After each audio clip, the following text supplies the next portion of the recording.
प्रिय भक्तजनों, आप सबका एक बार फिर से स्वागत है श्री गोरखनाथ चरित्र भाग 31 में। आज का विषय है गुरु गोरखनाथ जी ने जीवित ही अग्नि में जलकर अपने प्राण देने की कसम क्यों खाई, या गुरु गोरखनाथ के प्राण बचाने के लिए गुरु मच्छिंद्रनाथ ने 12 साल के लिए मृत राजा त्रिविक्रम के शरीर में अपनी आत्मा का प्रवेश किस प्रकार किया, या प्रयागराज राजा त्रिविक्रम और रानी रेवती की कहानी। तो शुरू करते हैं आज का विषय। प्रिय भक्तजनों, बात उस समय की है जब गुरु मच्छिंद्रनाथ अपने शिष्य गोरखनाथ के साथ काशी से प्रयागराज आ रहे थे। प्रयागराज से कुछ पहले जंगल में उनकी मुलाकात गोरखनाथ जी के शिष्यों ओगड़नाथ और चटपटनाथ से हुई। शिष्यों ओगड़नाथ और चटपटनाथ ने गुरु मच्छिंद्रनाथ और गोरखनाथ जी को प्रणाम किया और बोले, आप दोनों के एक साथ दर्शन पाकर हम दोनों का जीवन सफल हो गया। प्रिय भक्तजनों, इस प्रकार जंगल में गुरु मच्छिंद्रनाथ ध्यान में तपस्या में लीन हो गए और गुरु गोरखनाथ उनके पास बैठे थे। तभी ओगड़नाथ ने कहा, गुरुदेव, हम दोनों प्रयागराज में भिक्षा के लिए जा रहे हैं, कृपया आप हमें आज्ञा दीजिए। इस पर गोरख गुरु बोले, ओगड़नाथ, गुरुदेव तो ध्यान में लीन है, अतः तुम शीघ्र जाओ और भोजन का इंतजाम करो और गुरुदेव के ध्यान से जागने से पहले आ जाना। भक्तजनों, इस प्रकार शिष्य ओगड़नाथ और चटपटनाथ दोनों प्रयागराज में भिक्षा मांगने के लिए चल दिए। प्रयागराज में ओगड़नाथ और चटपटनाथ ने कई घरों में अलख जगाई, परंतु हर घर से एक ही जवाब मिला कि हमने आज घर में कुछ नहीं बनाया है और हम स्वयं भूखे हैं, कृपया आप लोग कहीं और से भिक्षा ग्रहण करें। प्रिय भक्तजनों, हर घर से भिक्षा से जवाब मिलने पर अंततः ओगड़नाथ और चटपटनाथ जी ने एक और घर पर अलख जगाई, परंतु वहां पर भी वही जवाब मिला। अतः हारकर ओगड़नाथ ने पूछा, भाई ऐसा क्या हो गया यहाँ पर कि कोई भी आज अपने घर में खाना नहीं बना रहा।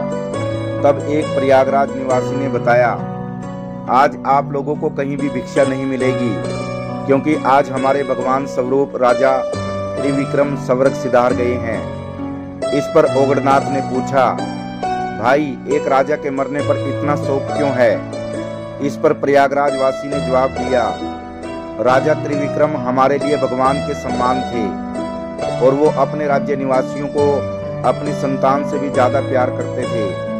प्रयागराज निवासी उनकी मृत्यु का शोक बर्दाश्त नहीं कर पाएंगे, कहीं ऐसा न हो कि उनके गम में प्रयागराज के घर घर से अर्थी ना उठे। अतः आप वापस लौट जाओ, आपको आज किसी भी घर में भिक्षा नहीं मिलेगी।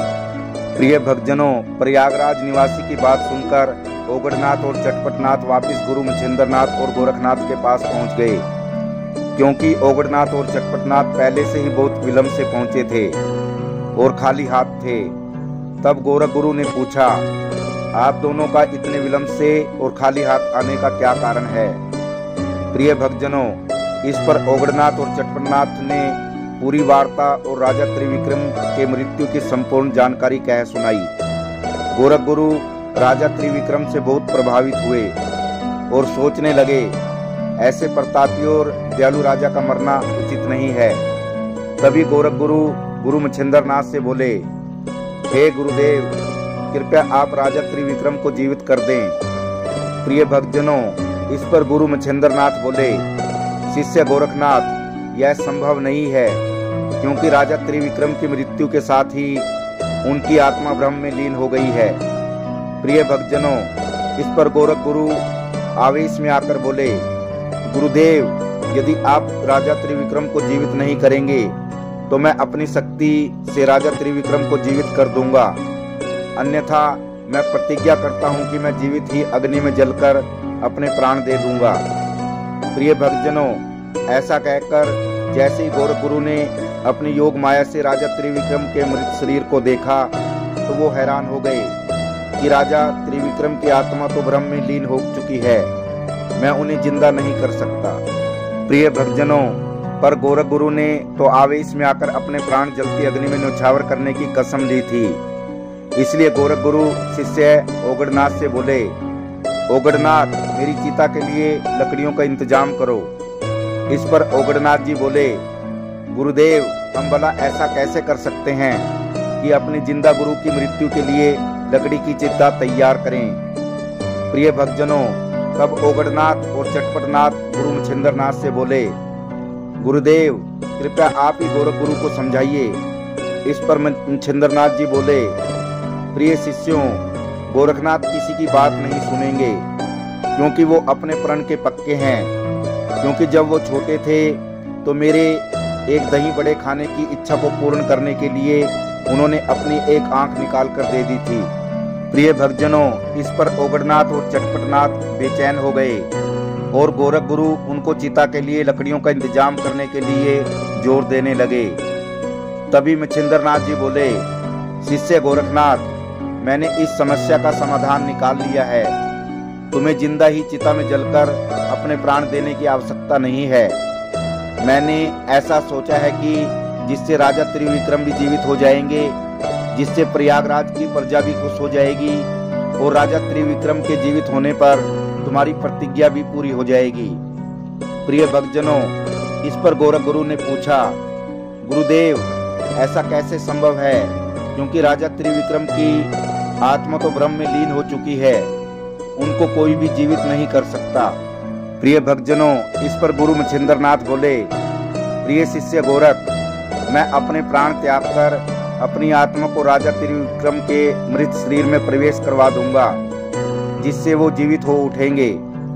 इस पर गोरखनाथ जी बोले, पर गुरुदेव आपके मृत शरीर का हम क्या करेंगे। प्रिय भक्तजनों, इस पर गुरु मच्छिंद्रनाथ बोले, शिष्य गोरखनाथ, मैं 12 साल के लिए अपनी आत्मा को राजा त्रिविक्रम के शरीर में प्रवेश कराऊंगा।